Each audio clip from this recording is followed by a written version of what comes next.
These people were drunk and they were very provocative. One of them asked me in Munyankore how I could end up marrying a traitor of Uganda as if I never saw Munyankore to marry. Yesterday, the group that came to raid our home was a different group. They were so many, heavily armed, drunk, and they looked the same and spoke one language. They broke into the gate, the lower gate. Our askari was in a different corner, so he saw them and he called me.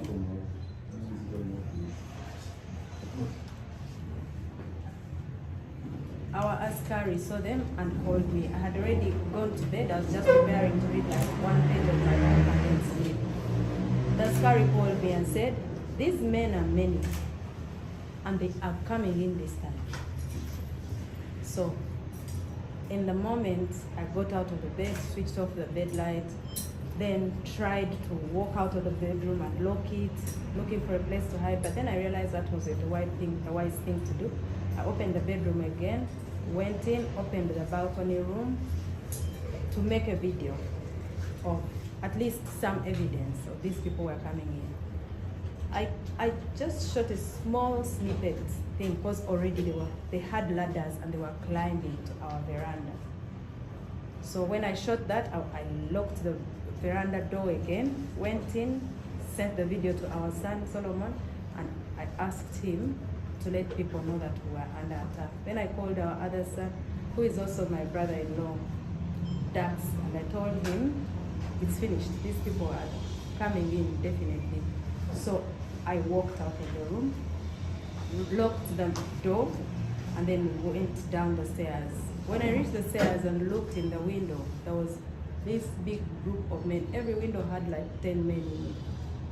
And they said, "Open the door." They said it in Munyankore. I replied in Munyankore and said I was not going to open. So I passed the stairs, went to the general bathroom, locked the door, and called our neighbor, one of our neighbors. And they said, "We'll have a problem here, let everybody know." Then I came out of the room. When I came out of the room, they were already coming into the sitting room. They had finished breaking everything. There were so many, very many. They went to all directions of the house. Ceiling, rooms, kitchen, outside in the compound, on the verandas, my bedroom, kids' bedrooms, bathrooms, everywhere. They were everywhere. They were very many. In that moment, they did not allow me to follow anybody where they were. One of them told me to give them my phone. He came and sat behind me, told me, "Give me your phone." I gave it to him from this angle. He put it in front of me and said, "Give me the password," in Runyankore. And I said back, "I'm not giving you the password." He said, "You're going to give me the password." And I said, "I'm not going to give you the password." He left, went outside on the veranda, came with other 4 men. So when he came back, he went in the same position where he was. He lifted me by the trousers. I was wearing 90 trousers and a shirt. He lifted me by the trousers, lifted me up, and then the one who was standing in front of me strangled me by the neck from the front. And then he told me, "Give me the password." And I told him in his face, "I will not give you the password." The one who was behind here pulled my shirt. So now I was between 2 men. One was strangling me and one was pulling my shirt from there. And you know how the button chokes you here? So the button was choking me. I kicked the man who was in front of me. And when I kicked him in someplace very hurtful, and he walked away, then this one pulled me and all the buttons broke. Then he stayed with the shirt in his hands. So I walked across the room naked. Now, in that room, there were so many men. Some of them just shied away and looked to the side. Some of them kept looking, and there was one sober one. And he said in Luganda, "Nedda, Mama Mudize, the sati here yambare." It was on the floor. One of them picked it and said, "Wanike mikono." oh yeah, but it's sad. And I said, no, give me the shirt, I'll dress myself up. He gave it to me. In that moment, the other guy who took my phone and who had my shirt who tore my shirt in the beginning, came back and held me by my hair. It was plaited like this last night.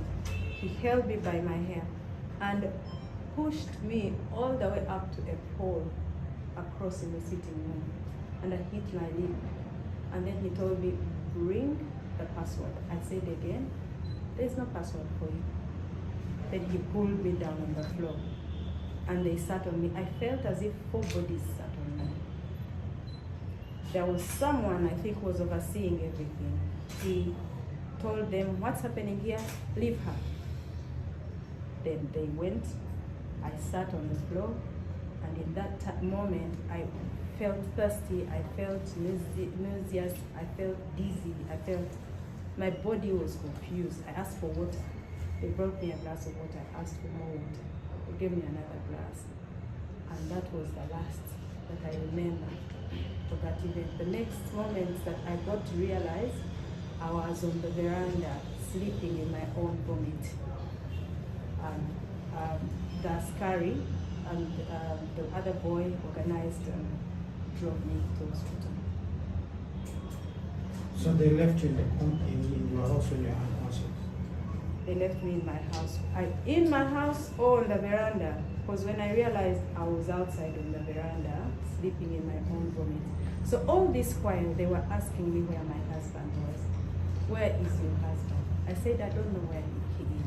They asked me, did you think you'd bring your brother here to run on Kampala MP and win? That's not how you come and conquer it. I don't have a brother that ran for any position. They kept asking the askari, where are the children? They beat him. Beat him here on the face. He has another cut on the head. They asked him where the children. He said he didn't know. They asked him where the basement was. Where is the basement? He said, I'm new here. I don't know if there is even a basement here. So they collected everything. Phones, laptops, electricity, chargers, AirPods, anything electrical. They took away our camera system. They went to the ceiling, picked it, broke everything down, left us in the dark, and went. Do you think this man could have been sent by General Motors? General Motors has given my husband an ultimatum of 48 hours. Sometime 3 days ago now. Okay, it's past 48 hours. And he told him to come out of the latrine if that's where he was hiding. Then he said, I am looking for you, and when I find you, I'll treat you the way they treat, was it rebels? Was it outlaws? Yes, outlaws. So, if someone threatens you to that extent, and they are in an office of power, and they're in control of the army, and all the army outfit, how could you say they're not the one that saved those people? What message do you have for your husband wherever he is? He should just do his thing. He shouldn't worry about me. As soon as the doctor says I am good to go, I'm going back to our home. Relax. I am going to be fine. I shouldn't be the reason you leave. You're hiding. You should come at your own timing and when you feel safe. Otherwise, I'm okay.